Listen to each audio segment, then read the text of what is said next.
It is an absolutely gorgeous morning out today. Well, it's about 10 o'clock, so I guess it's still morning.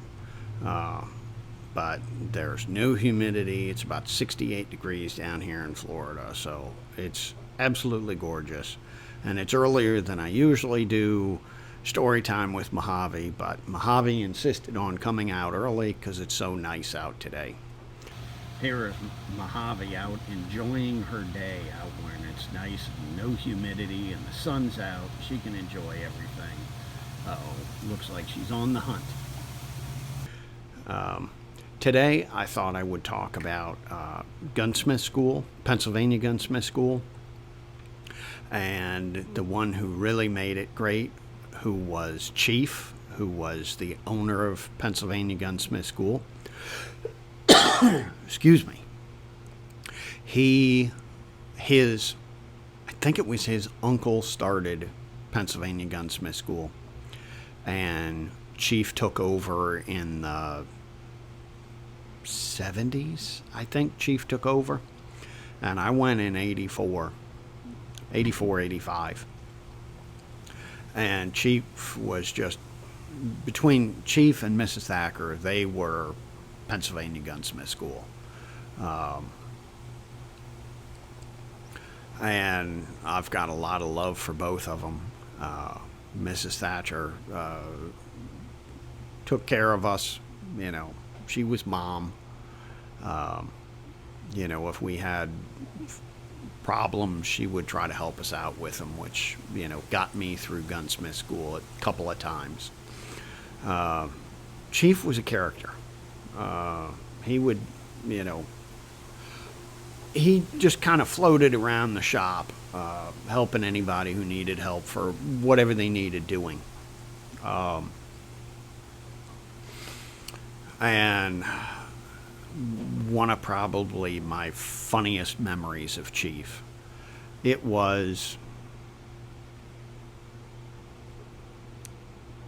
lunchtime, right at the beginning of lunch or right at the end of lunch.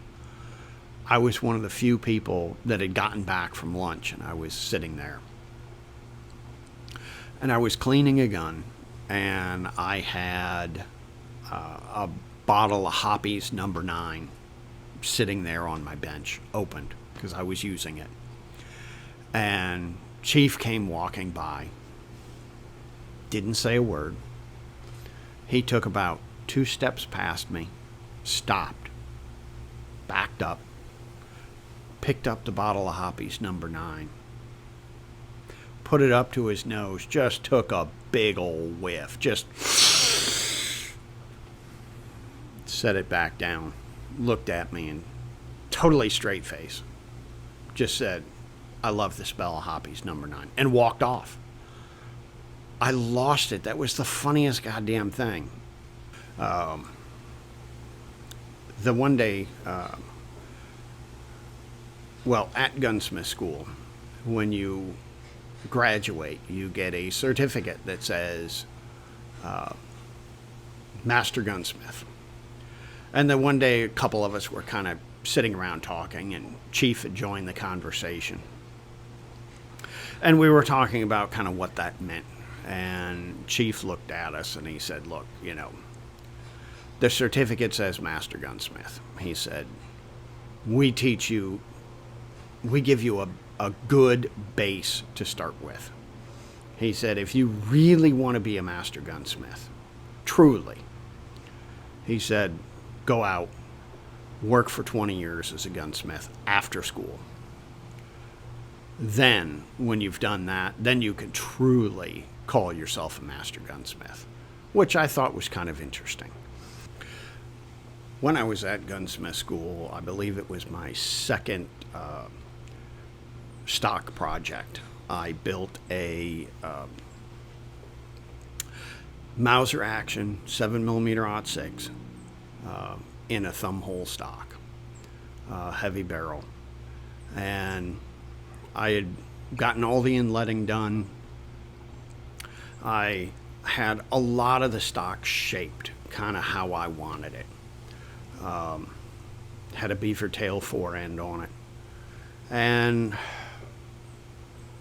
I wasn't quite sure how to tie the beaver tail forend in. I didn't know how you lay out where the thumb hole goes. So I asked Chief, I said, Chief, can you help me with this? I just, kind of don't know where to go from here. We don't have any drawings of this, where like traditional stocks we had drawings of. So you just mark it out and go to town. And he said, oh yeah, sure. And he comes over to my bench and he says, okay, put your hand here on the stock. And he made a little pencil mark and he said, okay, go over, drill this out to 3/4 or 1 inch hole, which I did. And I came back. By the time I got back, Chief was back at my bench, opening up a carrying box, old carrying box, with one of these huge die grinders, electric die grinders, with a big old conical rasp on it. And I'm kind of like, what in the hell are you going to do with that? And it better not be to my stock. And he laughed. He said, oh, no problem at all. Well, as he's getting set up and getting my stock where he wants it, a couple of the other guys around me are kind of looking over our shoulders like, what in the hell is he going to do with that? And, I'm terrified because I've spent a month on this stock, or, 3 weeks getting this stock to where it was. But I trusted Chief. And Chief gets the die grinder out, puts his goggles on, says, okay, put your goggles on. Put my goggles on. He flips this damn die grinder on and just goes nuts on this stock.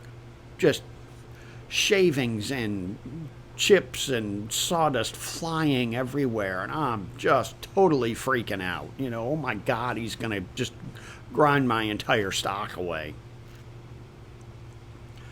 And he's going at it for 10 minutes or something, and I can see it starting to take shape, and it's like, okay, don't slip. And he gets it done, and it's absolutely gorgeous, and he said, okay, put your hand here and we'll grind out a little more to fit your hand. And, we did that. And I will show you, I'll put a picture of the stock in. But just absolutely gorgeous lines on this. And it stunned me. And Chief at the time was, God, I don't know, 65. Here's a little man with a die grinder going nuts on this stock. It was just the funniest damn thing in the world. I still get a laugh when I think about that. And I still get a laugh when I think about Chief in general. He was just the absolute best.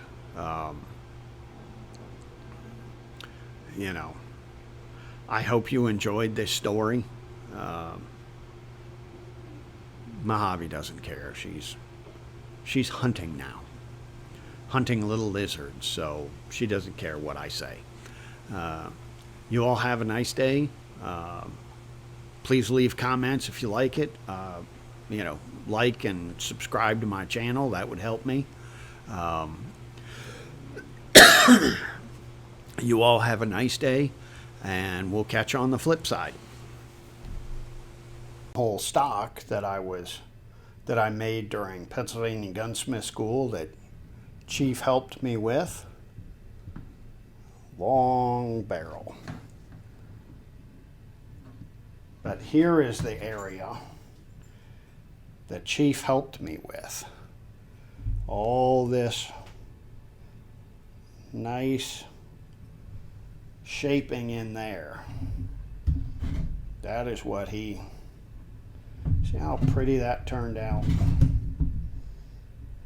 Just nice lines. I just wasn't sure how to take the cheek piece and all and meld it in with the fore-end line, and he just went to town with that shaper, with that die grinder, and knocked that right out for me.